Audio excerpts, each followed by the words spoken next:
주일 우리에게 주시는 하나님의 말씀은 마태복음 5장 9절 말씀입니다. 마태복음 5장 9절 말씀을 다 같이 한 목소리로 합독하시겠습니다. 화평하게 하는 자는 복이 있나니 그들이 하나님의 아들이라 일컬음을 받을 것이며 아멘.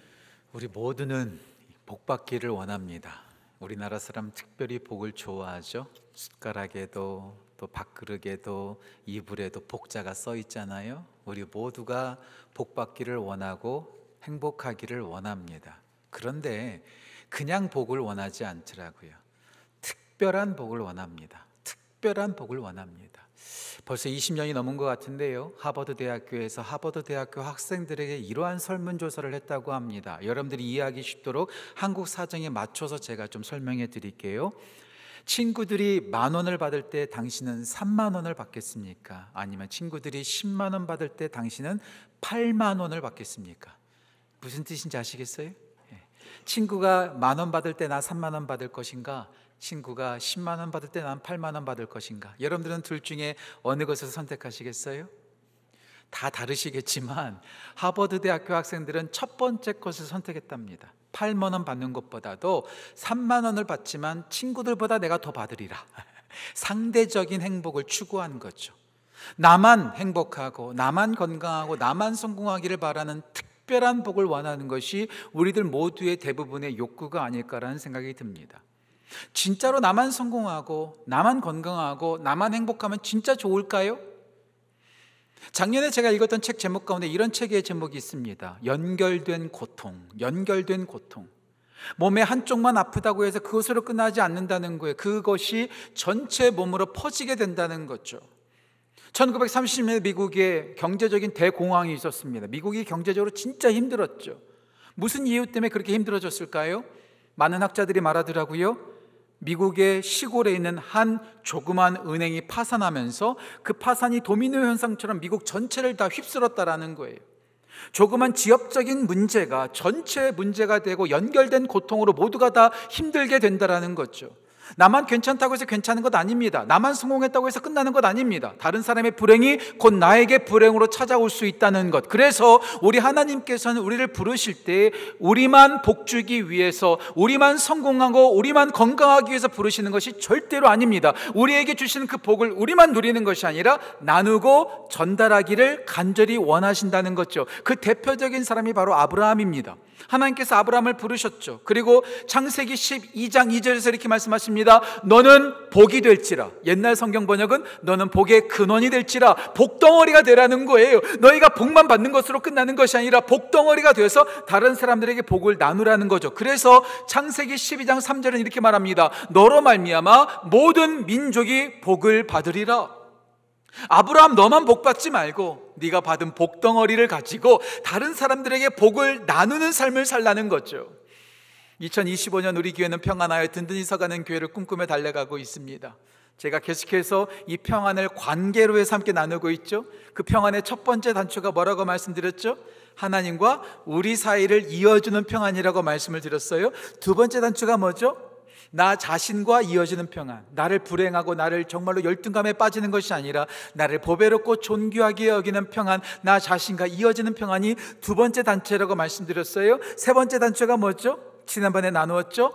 가족들끼리, 믿음의 동역자들끼리 우리 서로 이어지는 평안이 세 번째 단체라고 말씀드렸습니다. 하나님과 이어지는 평안, 나 자신과 이어지는 평안, 우리가 서로 이어지는 평안, 이것으로 끝날까요?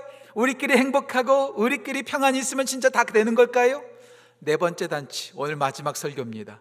모두 이어주는 평안. 우리끼리만 평안을 누리고 우리끼리만 복을 누리는 것이 아니라 우리가 받은 복을 나누는 거죠. 피스메이커가 되는 거죠. 축복의 통로가 되는 거죠. 그래서 오늘 예수님께서 8복 가운데 7번째 복, 화평하게 하는 자는 복이 있나니 그들이 하나님의 아들이라 일컬음을 받을 것이요. 우리 주님께서 우리 가운데 피스메이커, 평화를 주는 사람, 평안을 연결시켜주는 사람이 되라고 우리를 부르시고 그것이 진짜 복이라고 우리 가운데 소개하고 있습니다. 저는 우리 교회가, 우리 모든 성도들이 우리끼리만 복받고 우리끼리만 잘 사는 것이 아니라 피스메이커, 블레스메이커, 우리가 평화를 나누어주고 복을 나누어주는, 모두 이어주는 평안으로 세워지는 교회, 우리 모든 성도 되시기를 주님의 이름으로 축복합니다. 자, 그렇다면 모두 이어주는 평안을 우리가 이루기 위해서 우리 가운데 필요한 것은 무엇일까요? 오늘도 세 가지로 함께 말씀을 나누고자 합니다. 첫 번째, 모두 이어주기 위해서 우리 가운데 필요한 것, 순종해야 합니다. 순종하십시오. 순종해야 합니다. 제가 지난번 설교 시간에 분명히 말씀드렸죠. 이번에도 강조하겠다고. 저희 아버지가 늘 자주 말하는 성경에 나오는 두 가지의 주제 기억나세요? 첫 번째 주제가 뭐라고 말씀드렸죠? 예수님을 믿어라. 예수님을 믿는 것이 첫 번째 주제입니다. 하지만 그것이 전부가 아닙니다. 두 번째 주제가 있다고 말씀드렸죠. 두 번째 주제가 뭐죠? 예수님을 믿는 자답게 살아라. 예수님을 믿어라. 그런데 그것이 끝이 아니라 예수님을 믿는 자답게 살라는 것이죠. 복음을 전하는 사람들이 있습니다. 전도하는 사람이 있습니다. 복음을 전도할 때, 예수 그리스도를 증거할 때 가장 걸림돌이 뭐가 될까요? 가장 큰 걸림돌이 무엇일까요? 날마다 복음을 전하는 분에게 제가 직접 들은 말입니다. 이분이 이런 말 하더라고요. 복음을 전하고 전도할 때마다 가장 많이 듣는 말이 이런 말입니다. 이런 말이라는 거예요. 우리 어머니가 권사님이세요. 우리 작은아버지가 개척교회 목사님이세요. 그런데 우리 엄마 보니까, 우리 작은아빠 보니까 저는 교회 안 다닐래요. 아니, 복음을 전하는데 가장 큰 장애물과 가장 큰 걸림돌이 세상 밖이 아니라 예수님을 믿는 사람들, 예수님을 믿는 직분자들, 교회가 가장 큰 걸림돌이라는 거예요. 예수님을 믿는 자들 때문에 내가 예수 믿지 않겠다고, 예수님을 믿기는 믿지만 예수님을 믿는 자답게 살지 않기 때문에 이런 문제가 있는 것은 아닐까요? 그래서 우리는 두 사람의 말을 꼭 집중해야 합니다. 기억해야 합니다. 하나의 말은 무디가 한 말이고 두 번째가 간디가 한 말입니다. 다 D로 끝나요. 우리가 기억하기 쉽죠? 무디가 했던 말과 간디가 했던 말. 무디 목사님이 뭐라고 말씀하셨습니까? 100명 중에 한 사람은 성경책을 읽습니다. 그리고 나머지 99명은 그 성경책을 읽는 그 한 사람을 봅니다. 무슨 말인지 아시겠어요? 100명 중에 한 사람이 성경책을 읽고요, 나머지 99명은 그 성경책을 읽는 그리스도인을 본다는 거예요. 우리를 보고 하나님이 어떤 분이신지, 예수님이 어떤 분이신지를 세상 사람들은 알게 된다는 것. 그래서 저는 조금 더 과장되게 말씀을 나누기도 하죠. 우리는 어떤 의미에서 하나님과 같다. 우리는 어떤 의미에도 예수님과 같다. 무슨 말이에요? 우리가 하나님을 믿는다고 하면서 거짓말하면서 다닌다면 세상 사람들은 우리를 보면서 우리가 믿는 하나님을 거짓말쟁이로 오해할 수 있습니다. 우리가 예수님을 믿는다고 하면서 불성실하게 살아간다면 세상 사람들은 우리를 보면서 저들이 믿는 하나님도 불성실하구나, 그렇게 오해할 수 있다는 거예요. 우리의 모습을 보면서 세상 사람들은 하나님이 어떤 분이신지, 예수님이 어떤 분이신지를 보게 된다는 거죠. 미국에서 대통령이 취임할 때마다 목사님을 초청해서 공중 기도를 시키죠. 대표 기도를 시키죠. 그렇게 대표를 기도를 시키시는 목사님을 항상 초청합니다. 한 20년 전으로 제가 기억합니다. 부시 대통령이 취임할 때였어요. 한 목사님을 초청해서 대표 기도를 부탁했어요. 그러면서 신신당부했다고 합니다. 목사님, 기도를 마치실 때 예수님의 이름으로 기도합니다, 아멘 하지 말아주세요. 그냥 아멘으로 끝내주세요. 신신당부를 했답니다. 근데 그 목사님이 당일날 기도하러 올라갔다 끝마칠 때 예수님의 이름으로 기도합니다, 그렇게 하면서 끝냈다는 거예요. 내가 한 번 기도하지 두 번 기도하나, 이런 기회 오지도 않을 텐데 그냥 담대하게 선포했다는 거예요. 제가 이번 설교를 준비하면서 예수님의 이름을 부끄러워하지 않고 당당하게 기도했던 그 목사님을 소개하고 싶어서 제가 한번 검색해봤어요. 검색하고 제가 깜짝 놀랐습니다. 가장 첫 번째로 나오는 말이 작년에 비리 때문에 교도소에 들어가셨다는 말이었어요. 예수님의 이름으로 당당하게 기도했던 분이 예수님을 믿는 자답지 않게 살아서 수많은 사람들에게 부끄러움 대상이 됐다니, 제가 얼마나 씁쓸했는지 몰라요. 예수님을 잘 믿지만 예수님을 믿는 자답게 살지 않기 때문에 복음의 문이 닫히는 것은 아닐까요? 예수님께서 오늘 8복을 말씀하십니다. 8가지의 복에 대해서 말씀하십니다. 진짜 이 8가지의 복을 받고 싶으세요? 진짜 이 8가지의 복을 누리고 싶으세요? 아무 생각 없이 아멘하면 안 됩니다. 이 복이 진짜 좋은 복이 아닐 수도 있거든요. 왜요? 세상 사람들은 부자가 돼야지 복 받았다고 말하지만 예수님 말씀하십니다. 가난한 자가 복이 있다고. 세상은 웃으면 복이 온다고 말합니다. 하지만 예수님은 말씀하십니다. 애통하는 자가 복이 있다고 말합니다. 세상은 강력한 사람이 복이 있다고 말합니다. 하지만 우리 예수님은 부드러운 온유한 사람이 복이 있다고 말합니다. 세상은 배부르면 복이 있다고 말합니다. 하지만 우리 예수님은 의에 줄이고 목마른 사람이 복이 있다고 말합니다.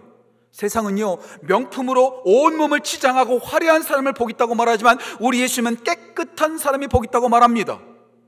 세상은 칭찬 많이 받으면 복이 있다고 하고 성공했다고 말하죠. 하지만 우리 예수님은 말씀하십니다. 의를 위하여 핍박을 받고 조롱과 욕을 받는 사람이 복이 있다고 말합니다. 이래도 이 복 받으시겠어요?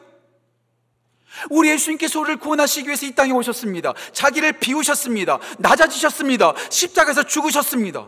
그런 예수님을 믿으면서 우리는 어떻게 살아가고 있습니까? 모든 것을 비우신 예수님을 믿으면서 우리는 자꾸 채우려고 하고 있어요. 낮아지신 예수님을 믿으면서 자꾸 저는 높아지려고 하는 경향이 있어요.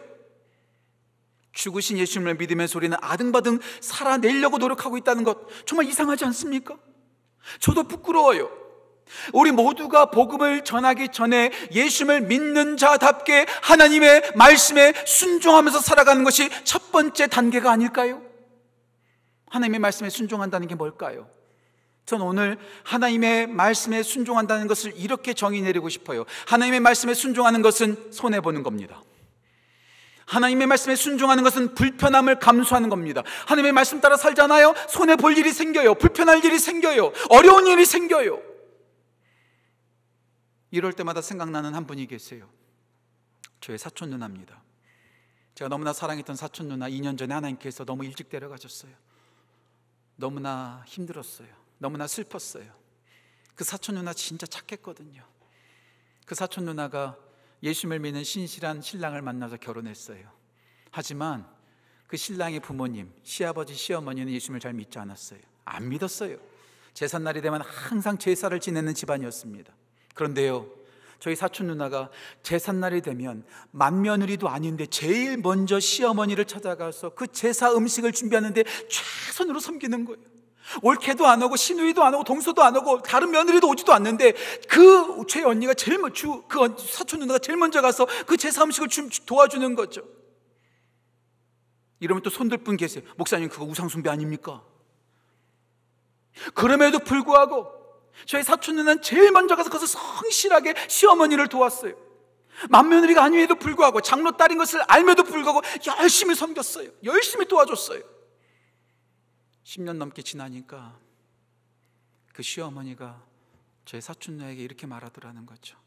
얘야, 네가 믿는 예수 나도 한번 믿어보고 싶다. 네가 믿는 예수 나도 믿어보고 싶다.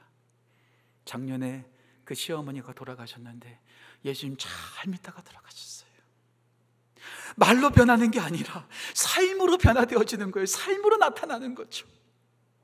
너무나 유명한 진화론자가 있습니다. 이 진화론자가 예수님을 잘 믿는 여자를 사랑했어요. 그 여자와 결혼하고 싶었어요. 그 여자가 하나의 단서, 하나의 조건을 내밀었답니다. 나랑 매주일 교회 나가지 않으면 나랑 결혼하지 못합니다. 그것에 약속해서 그 진화론자가 신실한 여성과 함께 결혼했어요. 그리고 그 진화론자는요, 날마다 매주일마다 맨 앞자리에서 예배를 드렸다고 합니다. 그 진화론자에게 최근에 어떤 분이 물어봤어요. 삶의 의미가 뭡니까? 삶의 목적이 뭡니까? 그분이 솔직하게 말하더라고요. 전 진화론자로서, 과학자로서 삶의 의미 없습니다. 삶의 목적 없습니다. 그런데 말이에요, 제가 아내와 약속을 지키기 위해서 30년 넘게 매주일 맨 앞자리에 나와서 목사님의 설교 말씀을 듣습니다. 그런데요, 제가 그렇게 예배를 드리면서 너무나 놀라운 것은 목사님의 설교가 아니라 이해할 수 없는 고통을 맞이하고 해석할 수 없는 환난을 만난 성도들이 이해할 수 없는 기쁨이 있다는 거예요. 소망이 있다는 거예요. 믿음으로 그것을 이겨내더라는 거죠. 과학으로 설명할 수 없는 놀라운 것들을 그 성도들에게 본다라는 거예요. 말로 그가 변화되어지는 것이 아니라 성도들의 삶을 통해서 그 진화론자의 마음이 움직이고 있다는 거예요. 그래서 저는 매주일마다 여전히 예배를 드리며 하나님을 찾습니다. 말이 아니에요. 우리의 삶이라는 거죠. 진짜 좋은 목사가 어떤 목사일까요? 진짜 탁월한 목사가 어떤 목사일까요? 설교 잘하는 목사? 설교 잘하는 목사요? 유튜브에 들어가 보세요. 세고 셌습니다. 말 잘하는 목사, 사역 잘하는 목사 진짜 많아요. 진짜 좋은 목사가 누굴까요? 진짜 탁월한 목사가 누굴까요? 저 자신에게 선포합니다. 진짜 좋은 목사는 설교 잘하는 목사가 아니라 설교 한 대로 살아가려고 애쓰고 몸부림치는 목사가 아닐까요?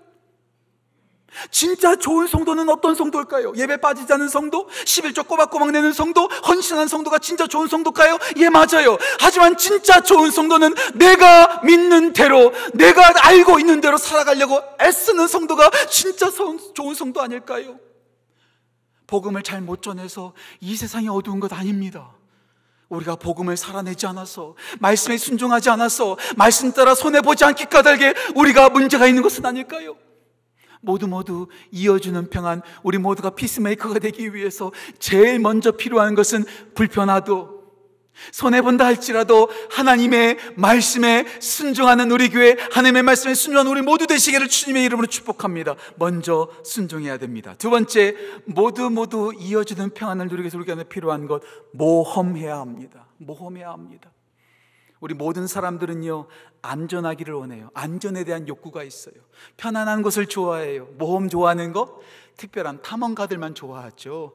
여행도 별로 좋아하지 않고 편안한 집에, 안전한 집에 거하는 것을 우리 모두가 다 원한다는 거죠. 초대교회 성도들도 마찬가지였어요. 예수님의 사도들도 마찬가지였어요. 예수님께서 승천하시기 전에 그 제자들에게 지상 명령을 주시죠. 너희는 온 천하에 다니며 모든 민족에게 복음을 전하라. 그리고 우리 모두가 잘 아는 말씀, 사도행전 1장 8절 말씀이죠. 사도행전 1장 8절 말씀. 너에게 오직 성령이 너에게 임하시면 너희가 권능을 받고 예루살렘과 온 유대와 사마리아와 땅끝까지 이르러 내 증인이 되리라. 1장 8절 말씀에 분명히 지상 명령을 주셨습니다. 예루살렘에 머물러 있지 말고 땅끝을 향해 나아가는 것이 교회의 모습이었어야만 합니다. 하지만 사도행전을 보세요. 그들이 흩어집니까? 아니요. 예루살렘 교회가 놀랍게 부흥하니까 나가지 않는 거예요. 거기가 좋사오니 여기가 좋사오니 부흥을 경험하면서 예루살렘만 머물러 있는 거예요.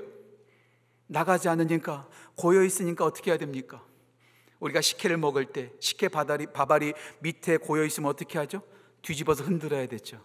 1장 8절 말씀, 우리 하나님께서 뒤집어 버리십니다. 8장 1절, 사도행전 7장에서 스데반이 순교하면서 예루살렘에 큰 박해가 일어납니다. 그래서 그들이 어쩔 수 없이 유대 땅으로, 사마리아 땅으로, 땅끝으로 흩어지기 시작하는 거예요. 위험하다 할지라도, 불편하다 할지라도 그 선을 넘고 강을 넘고 바다를 넘고 그렇게 경계선을 넘어서 모험했었을 때 그 복음이 퍼져나가게 되었다라는 거죠. 어떤 목사님이 저한테 와서 이런 말 하더라고요. 임광 목사, 나는 세계 선교 안 할 거야, 해외 선교 안 할 거야. 아, 왜 안 하세요? 물어봤더니 이런 말, 그분이 이렇게 말하더라고요. 아니, 지금 우리 가족도 복음화하지 못했는데, 우리 동네도 복음화하지 못했는데, 우리 나라도 복음화하지 못했는데 무슨 세계 선교고 무슨 해외 선교냐고. 설득력 있죠? 논리적인 말이죠. 우리 가족도 복음 다 받지 못했는데, 이 지역도 복음화하지 못하는데 무슨 세계 선교하냐고. 그런데요, 만약에 초대교회 성도들이 이 원리를 따라 움직였다면, 예루살렘이 복음화된 다음에 100% 복음화되면 유대 땅으로 가고, 유대 땅이 100% 복음되면 그 다음에 사마리아 땅으로 가고, 사마리아 땅이 100% 복음화되면 땅끝으로 향한다라는 이 원리를 따랐다면요, 지금 우리 가운데 복음이 전달되지 않았어요. 이것은 단계적인 명령이 아닙니다. 동시다발적인 명령이지요. 아직 여기가 문제가 있다 할지라도, 여전히 위험한 것이 있다 할지라도 모험하면서 땅끝을 향해 나아가는 것, 그때 복음이 선포되어진 것이죠. 휴일이 되면 롯데월드나 에버랜드만 가지 마시고요, 서울 서쪽에 있는 합정동에 있는 순교자, 외국인 선교사 묘지 한번 가보세요. 양화진 한번 가보세요. 아무런 관련 없는 이 조선 땅에 있는 조선 사람들에게 복음을 전하기 위해서 그 불편함을 감수하고 위험을 감수하고 강을 건너 바다를 건너 이 땅 가운데 온 선교사들이 그 땅에 묻혀 있어요. 그 묘비명을 보면은요, 정말 감동적이에요. 루비 캔드레이라고 하는 선교사님의 묘비명에는 이렇게 써져 있습니다. 하나님께서 나에게 1000개의 목숨을 주신다면 나는 모두 다 조선에 바칠 것이다. 호머 허벌트라고 하는 선교사님의 묘비에 이렇게 써져 있습니다. 나는 웨스트민스터 사원에 묻히는 것보다, 웨스트민스터 사원은요 가장 영광스러운 곳이거든요. 그런 영광스러운 곳에 묻히는 것보다 나는 조선 땅에 묻히기를 원하노라. 제가 가장 좋아했던 의료 선교사, 캐나다 출신의 윌리엄 홀 선교사님의 묘비명에는 이렇게 써져 있다고 합니다. 나는 청진기를 조선 사람들의 가슴에 댈 때마다 그들의 가슴이 뛰는 것처럼 나의 가슴도 뛴다. 나는 아직도 조선 사람들을 사랑한다. 그들이 우리와 무슨 관계가 있다고 그 100여 년 전에 이 땅에 와서 그 힘들고 어려운 위험을 감수하면서 복음을 증거했겠습니까? 그들이 복음을 증거했기 까닭에 우리가 지금 복음을 믿고 구원받은 것이 아닐까요? 한 5년 전 정도쯤이에요. 제가 사무실에 있다가 그 양화진의 그 묘비명들을 쭉 살펴보다가 한 여자 선교사님의 묘비명을 보면서 제가 감동해서 눈물을 펑펑 흘렸던 경험이 있습니다. 대단한 글이 아니었는데도 불구하고 그것을 볼 때 제가 얼마나 감동했는지 몰라요. 그 선교사님의 이름이 마벨 영입니다. 마벨 영. 이분이 펜실베니아 간호사 출신이에요. 30살이 조금 넘어가지고 이 조선 땅에 왔어요. 세브란스 병원에서 간호사를 키웠어요. 남대문 교회에서 성가대로 사역하면서 찬양을 하는 삶을 살았습니다. 16년 동안 이 조선 땅에서 교회를 세우고 병원을 세우면서 복음을 증거하는 일에 감당했습니다. 그리고 저와 똑같은 나이 52살이 되었을 때 풍토병에 걸렸어요. 5일 동안 투병하다가 하나님께서 데려가셨어요. 그리고 지금 양화진에 묻혀 계십니다. 그 묘비에 뭐라고 써져 있을까? 여러분, 여기 지금 사진에는 보이지 않아요. 너무 작아서. 그 묘비에는 이렇게 써져 있다고 합니다. She has done what she could. She has done what she could. 우리나라 말로 번역하면 그녀는 할 수 있는 모든 것을 다 했다. 그녀는 할 수 있는 모든 것을 다 했다. 아무것도 아끼지 않고, 아무것도 내버려 두지 않고 자기가 쓸 수 있는 모든 시간과 지식과 모든 것을 이 조선 땅에 하나님을 위하여 다 쏟아 부었다는 것. 그녀는 할 수 있는 것을 모두 다 했다.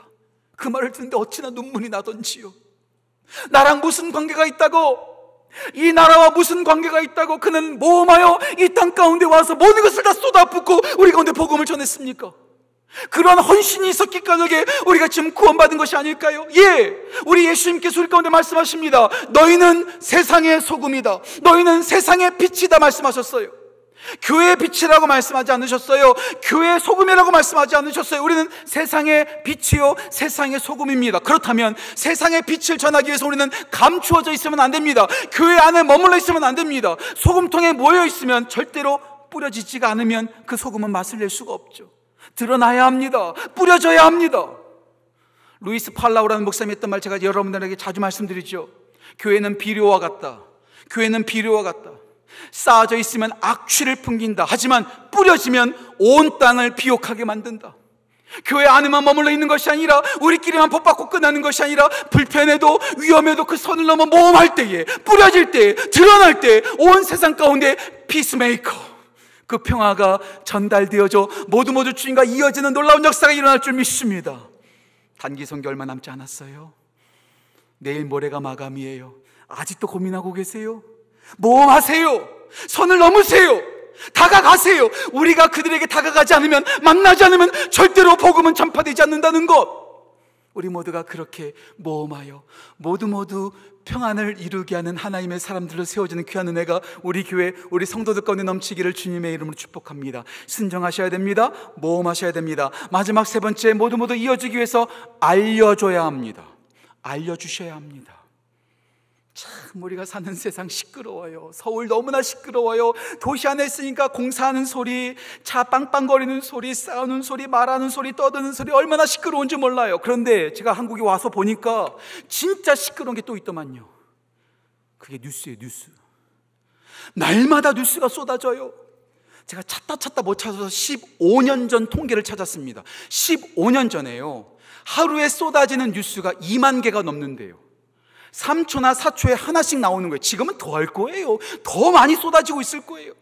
얼마나 뉴스가 많고 얼마나 시끄러운지 몰라요. 그런데요, 그런 뉴스들을 자세히 보면은요, 맞는 뉴스도 있지만 틀린 뉴스들도 참 많더라고요. 가짜 뉴스, 조작된 뉴스도 참 많더라고요.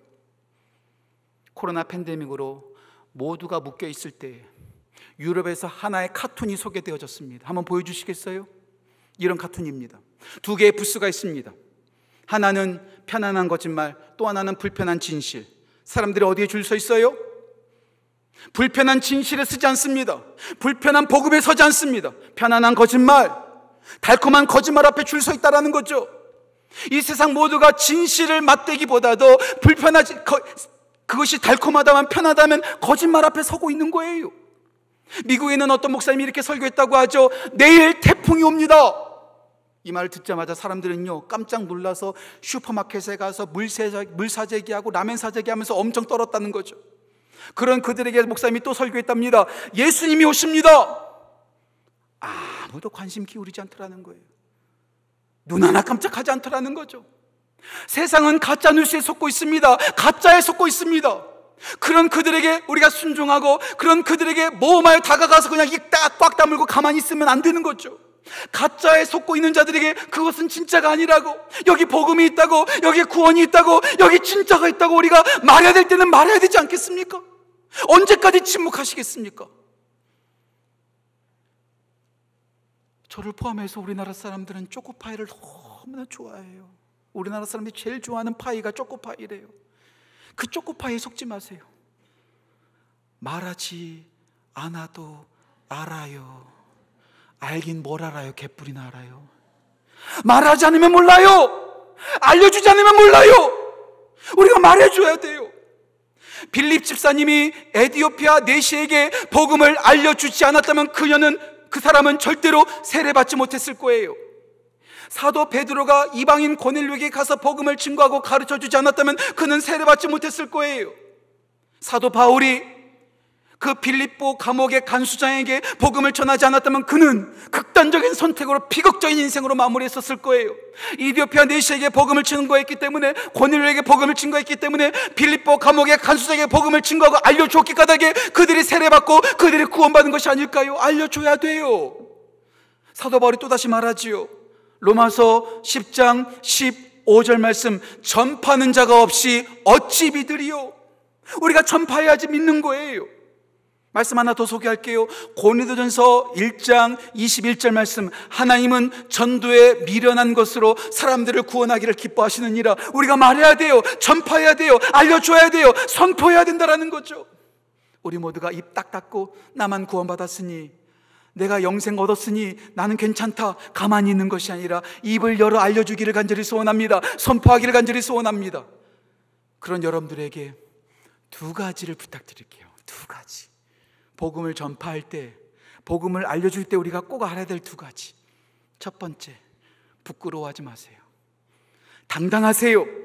내가 믿는 예수님, 내가 믿는 하나님, 내가 믿는 복음을 부끄러워하지 말라는 거죠. 사도 바울이 성령을 통해서 강조하죠. 로마서 1장 16절 말씀, 내가 복음을 부끄러워하지 아니하오니 이 복음은 모든 믿는 자에게 구원을 주시는 하나님의 능력이 됩니다. 복음을 부끄러워하지 마세요. 내가 믿는 예수님, 내가 믿는 그 십자가를 절대로 부끄러워하지 마세요.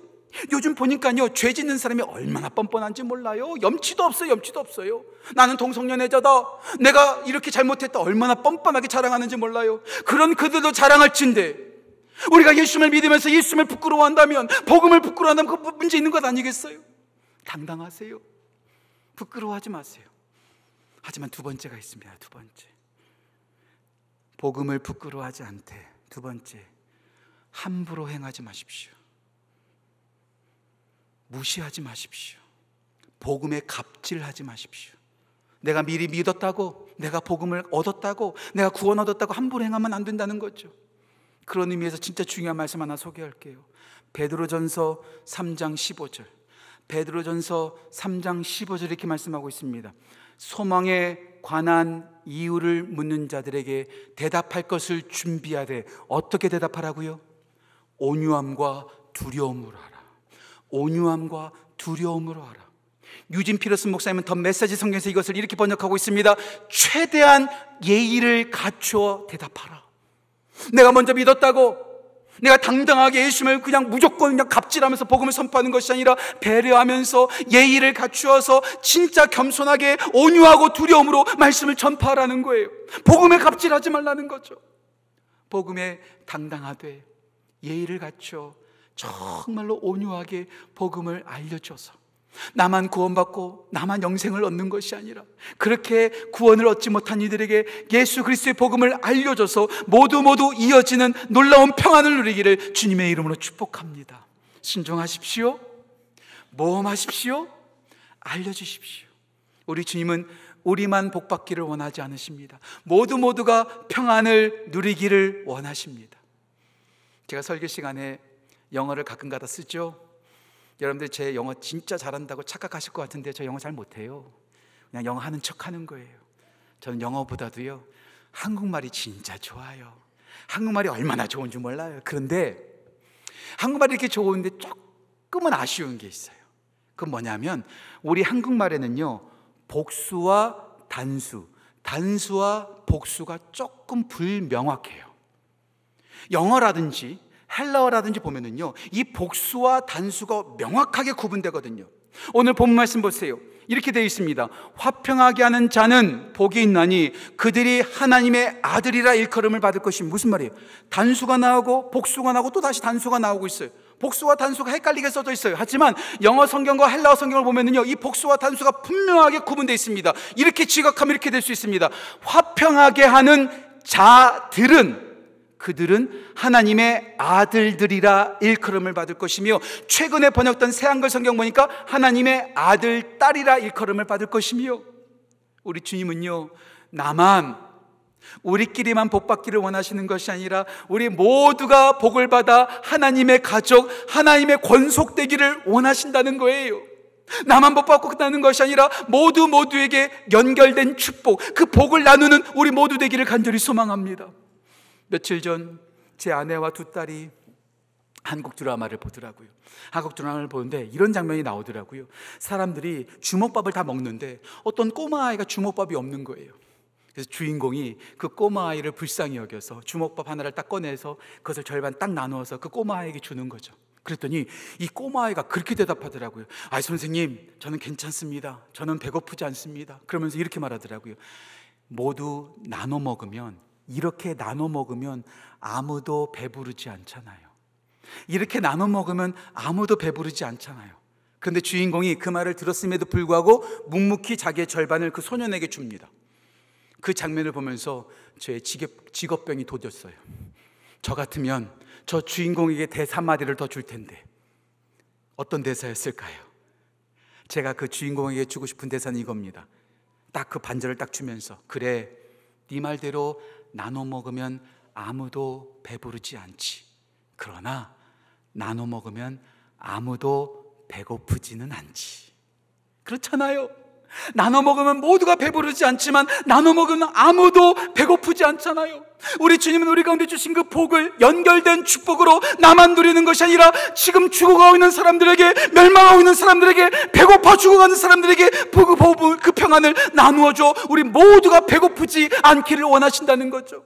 우리 교회가, 우리 모든 성도가, 우리 모두가 나만 복받고 끝나는 것이 아니라 우리 모두가 복덩어리가 되고 축복의 통로, 연결된 축복이 돼서 내가 복받은 것을 나누어 줌으로 모두가 복을 누리고 배고프지 않은 평안을 누리는 귀한 은혜가 우리 모든 성도들의 삶 가운데, 이 세상 가운데 확장되어지기를 주님의 이름으로 축복합니다.